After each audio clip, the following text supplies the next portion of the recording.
Hey, cunts, don't forget to click the subscribe button. You are a cunt. You are a cunt. Nobody likes you 'cause you are a cunt. You are a cunt. You are a cunt.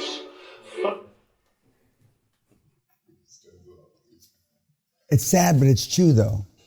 You are cunts, and the people that like you, it's only superficial because they're cunts as well. I used to ask the question on the questionnaire, has anybody really ever been loved, I don't mean in a sexual way, by an alpha male? That used to be one of the questions. And guess what the answers used to be? No.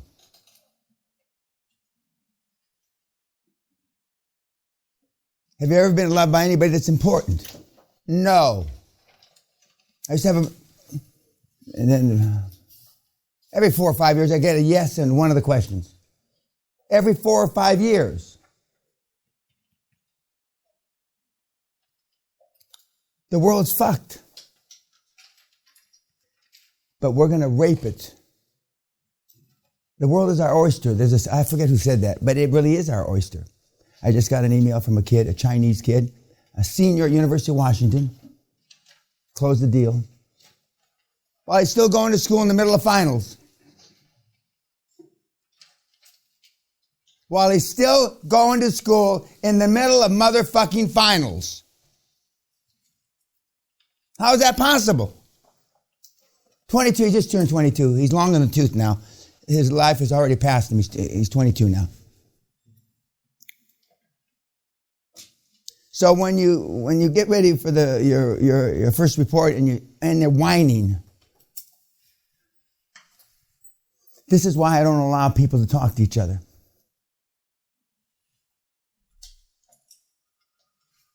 The most contagious thing in the world is a negative attitude, not a positive attitude. And all you do is whine and whinge to one another. That's why we don't allow you guys networking.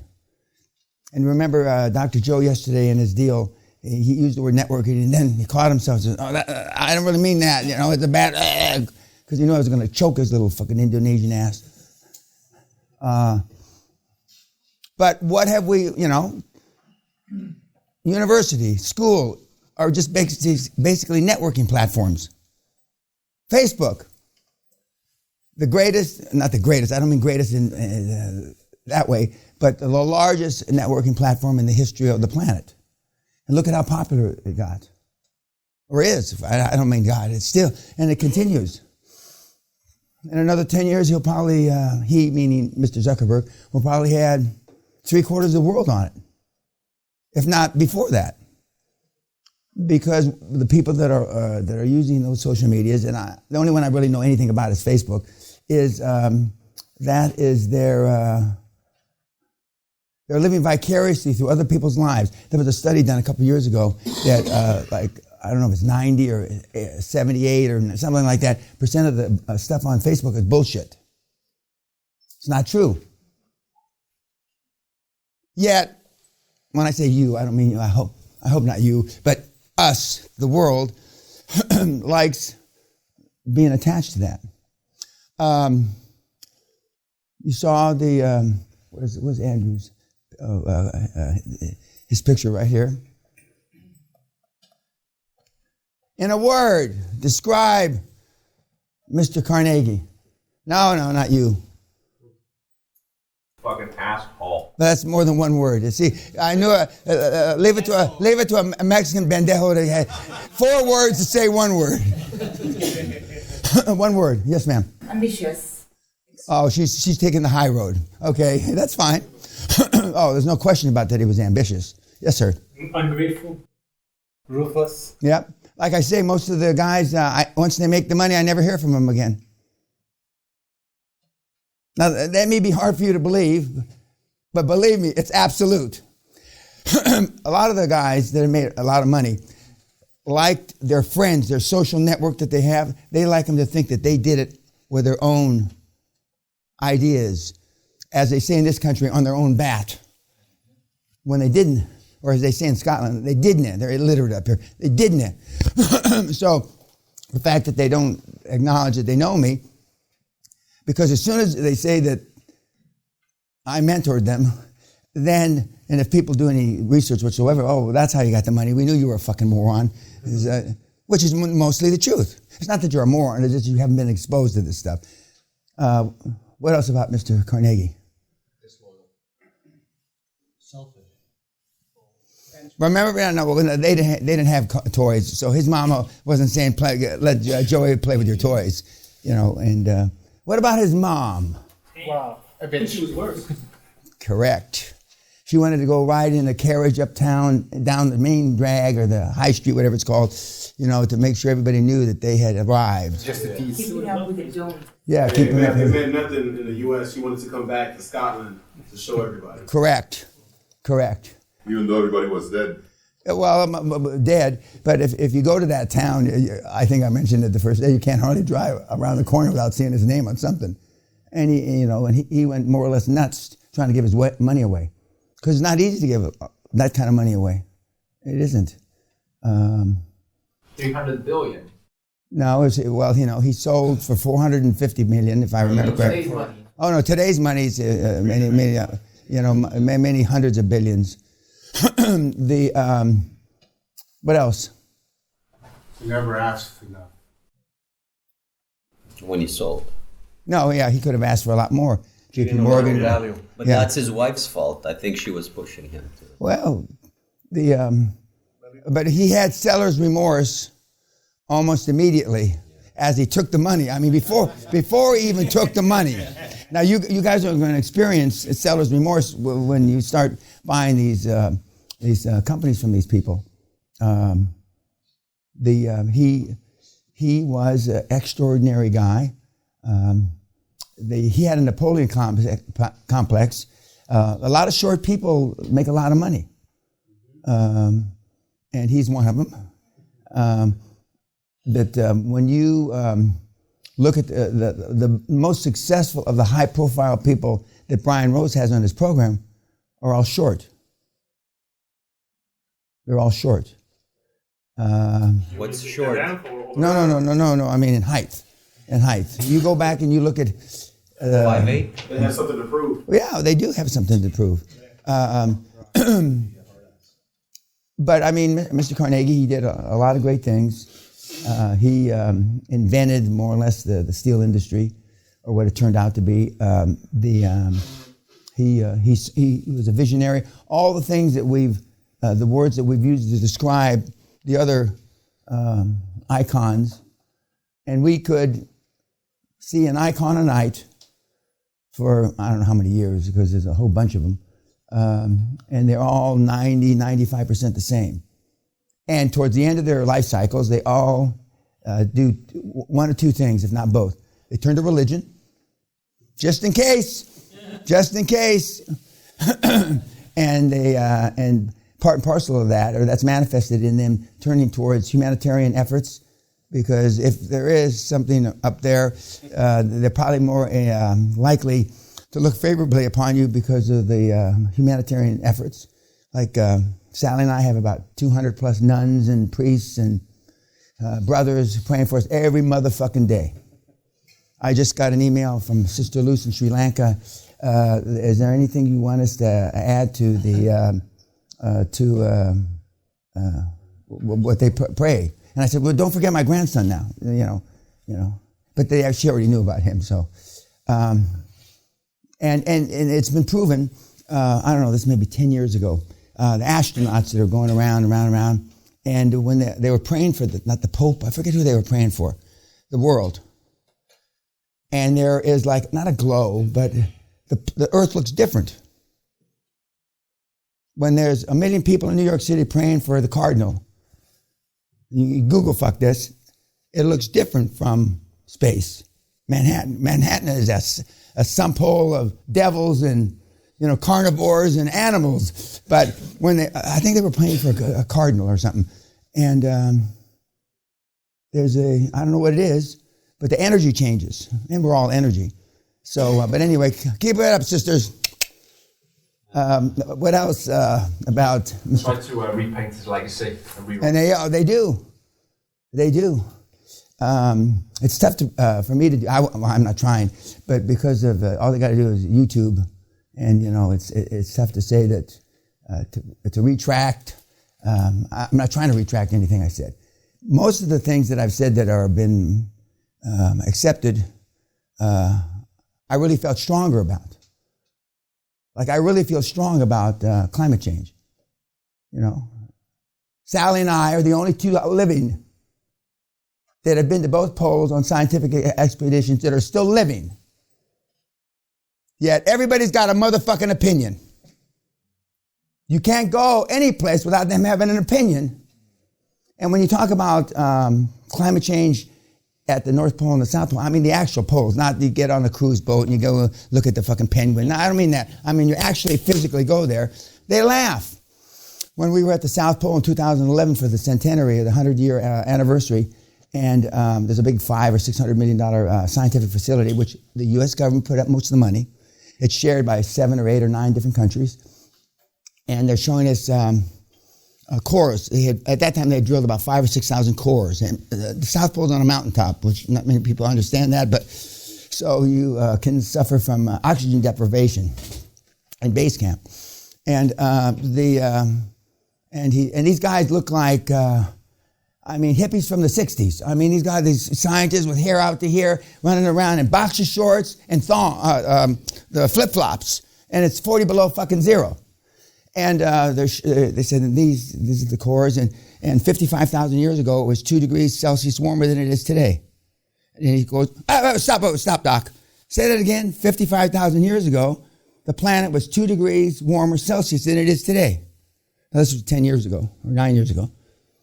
I said, everybody, and then I said, well, what about global warming? Everybody laughed. Like your pictures on Facebook when you're like this. Everybody just starts screaming, laughing, almost shit themselves. Because it's cyclical. It's cyclical.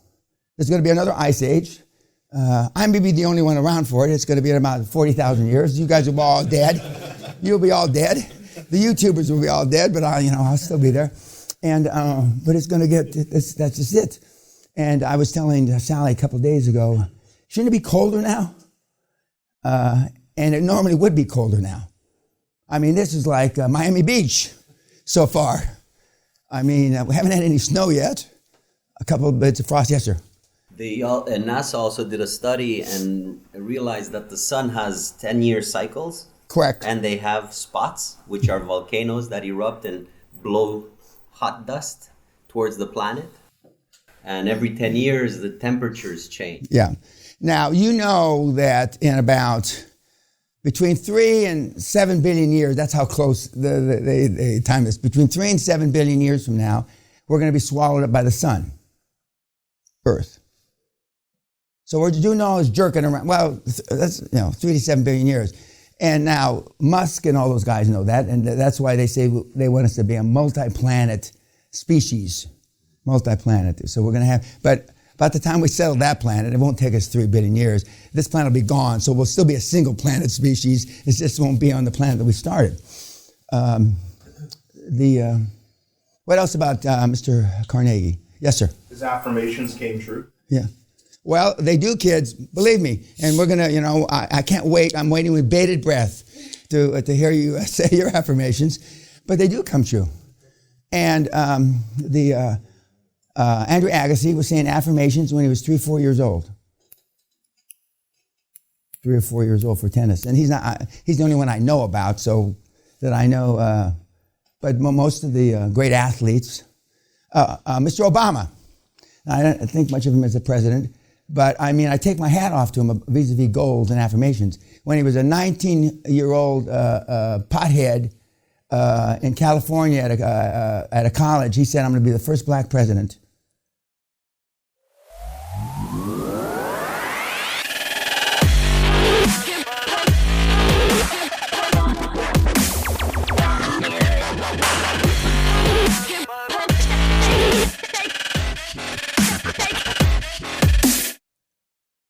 In the United States, and everything he did was pointed at that. And by God,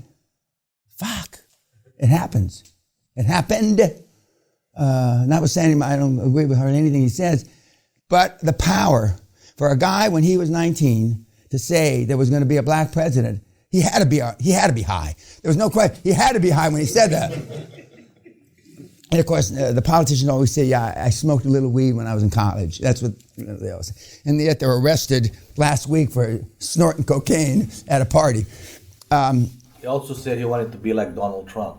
Yep, you're absolutely correct. None of those exact words. No, but everybody forgets all this shit. Donald Trump, but wait, you wait and see. Yeah, that's absolutely correct. What else about, yes, sir? Financial motive must prevail and nothing else matters. Remember I told you the 4 steps of Carnegie. Financial model must prevail, financial model must prevail. 4 times. Money talks and bullshit walks. That's the Chicago way of saying it. Okay? Because it does. And for those of you, my definition of an entrepreneur is missing 2 payrolls for your employees. We'll see how many are still around if you miss 2 payrolls. Okay? The definition of what? The definition of an entrepreneur is missing 2 payrolls and not being able to pay your employees for the second payroll. So they get paid every 2 weeks normally? Okay. Don't pay them for a month and see how many people are in the shop or wherever the hell you are. Some places, I mean, if they're an hour late, they walk, or they're either picketing or they're gone. But in a lot of the people, I was listening to BBC this morning, and Boris Johnson, the Prime Minister, couldn't hardly get a word in because the BBC presenter, which is supposed to be not political, black gal, I mean, was on his case. I mean, really ripping on him, and he was a lot more polite than I would have been. But BBC's supposed to be right down the middle. But there's certain things they're not down the middle, one of which is Mr. Johnson, the Prime Minister. What else about Mr. Carnegie? Yes, sir. When they were young and they didn't have money for food and things like that, that's when he decided he's going to change that. Yeah. Now, there's 2 different stories about Mr. Carnegie coming to the United States.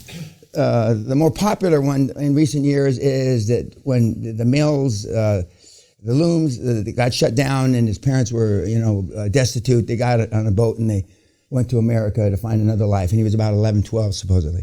But another story that when I first moved here was that he stowed away when he was 7 or 8 years old on a boat and went to America without his parents. And 7, 8-year-old must have been scaring the, rats in the hull of a boat. I like that story better. But whether he came over with his parents when he was 12 or he came over by himself when he was 7 or 8, I mean, he knew it had to be changed. Either the family knew they had to be changed, but he was in the equivalent of the buggy whip. What they were doing and how they were making cloth was being outdated by new, more modern looms. And so he, perhaps his father, and maybe his mother, I don't know, nobody will ever know for sure, but they need a change. And you are going to go out there and invoke not change, but permanent, lasting change. It's one thing to change a week, a day, to modify somebody's actions for a few days. You go on holiday to Las Vegas. Most people's actions are modified in Vegas. What happens in Vegas stays in Vegas. Same in Chicago. What happens in Chicago stays in Chicago. But then you change when you leave Las Vegas, and you're normally going back to your old lifestyle, and so that changes in permanent and lasting change. And you've heard, just everybody that you've heard so far, when they talk about the QLA and changing, they're modifying their behavior. They're starting by listening to me screaming normally in the morning. And like Roberto said, it doesn't matter if he's at the Oxford Club. Well, the Oxford Club is the most tame speech I've ever given. So I don't know about that, but it clicks in your subconscious. And you realize that you're on a path of change that has processes, systems, and procedures instead of meandering. And that's why it's not a journey.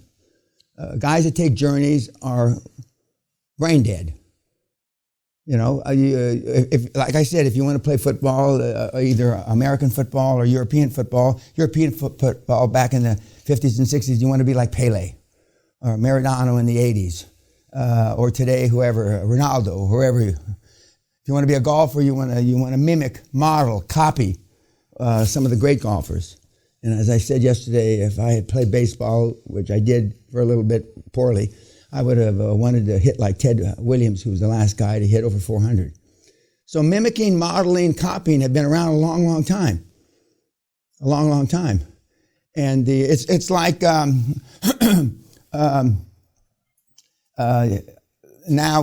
young guys wear Tom Ford clothes, okay? But he wears nice clothes, I guess. But you want to dress like somebody you copy. Well, the girls are even more so. I see that dress, I see the way she wears her hair, blah, blah. They change. They copy, mimic, model something that they admire or they want to be like. This is no different, except it's harder. You can't just go out and buy a fucking sweater at Macy's and be a QLA bot. It doesn't work that way. You have to do and follow and implement and execute the systems, procedures that you've been given. What else about Mr. Carnegie? Makes decisions at early age. When he ordered to burn the rails. I mean, the cars that derailed. Yeah, that was a ballsy thing to do as a young kid. What was he, 17, 18, something like that? Very young. Yeah, I mean, now, but he was around high-performance people that he kicked to the curb, at least one or two of them, later on in his life. Yeah. The Industrial Revolution saved him because initially he wanted to be like his father, a weaver.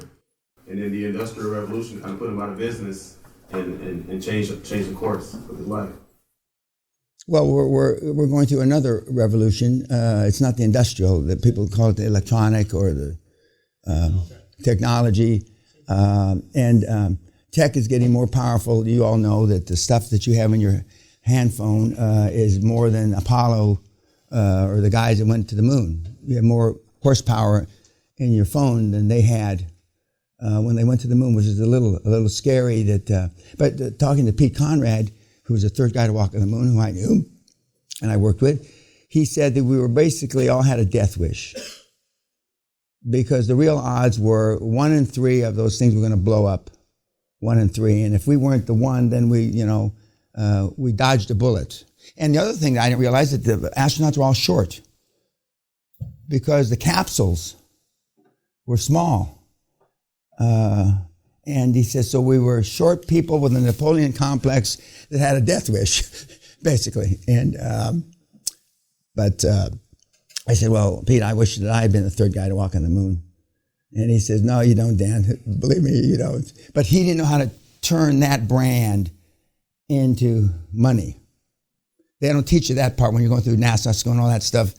And you really have no skill sets other than to be a spokesperson or something like that. Once you're done with that career. And anything else about Mr. Carnegie? Yes, sir, in the back. He had not only high standards, but the highest standards. Yep.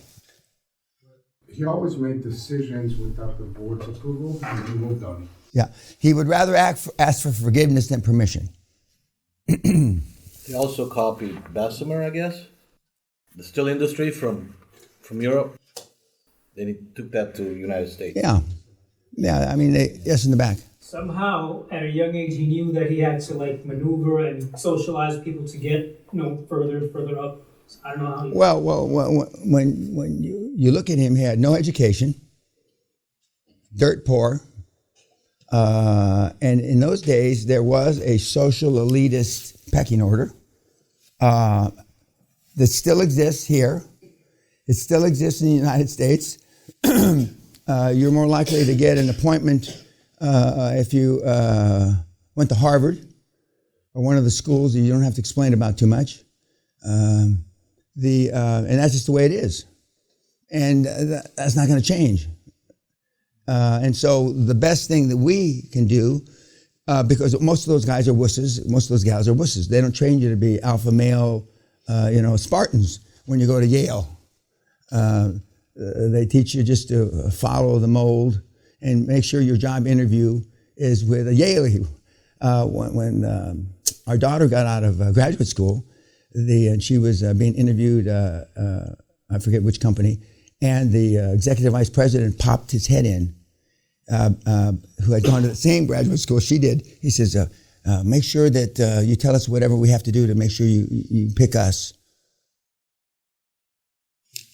Same school, elitist, nose in the air. And then when she calls us from the airport, and I said, she told me that, and I said, get back, leave the airport, go right back to wherever that thing is, and, tell them I'm here, She wasn't sure what that meant, and I said, well, I know what it means. So, because she went to one of those schools. Yes, sir. He always cut costs, and he was known for a low-cost steel innovator. He tracked everything. He what? He tracked. Tracked. Well, what gets measured gets accomplished. And again, for those of you that have employees, and even though I think it's fun when you tell them that now we're having weekly reports. I mean, make sure they're all in the same room with you when you say this. Don't send a fucking email or a text. And you say, well, the good news is I'm back, and the bad news is I'm back. This is you coming back from here. And you go through whatever little song and dance. He says, but we're going to start having weekly reporting from you. And then you can have a little PowerPoint with 15 or 20 things. Some people just get up and leave. Just get up and leave. Well, what are you doing? I'm putting my papers together, sir, because I realize that this isn't a place I can work at anymore. Just because you're going to be accountable. And if you really want to have some real fun, have daily reporting.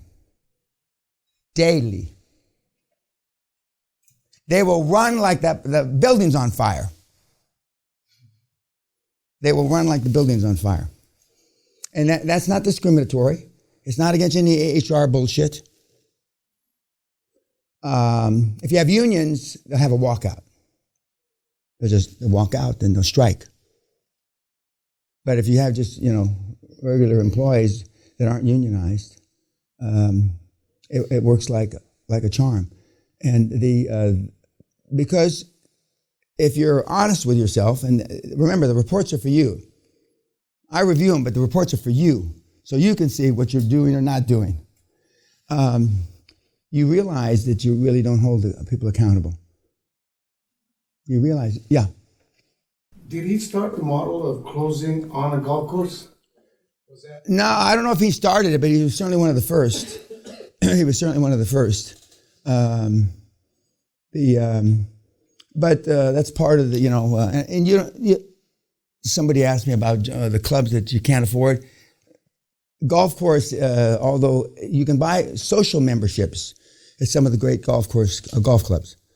The social memberships, which are also a lot less money than the golfing membership, are great, but some of the great clubs, congressional, like on the East Coast, I mean, I won't say everybody that's anybody, but almost everybody that's anybody belongs to congressional. Yes, sir.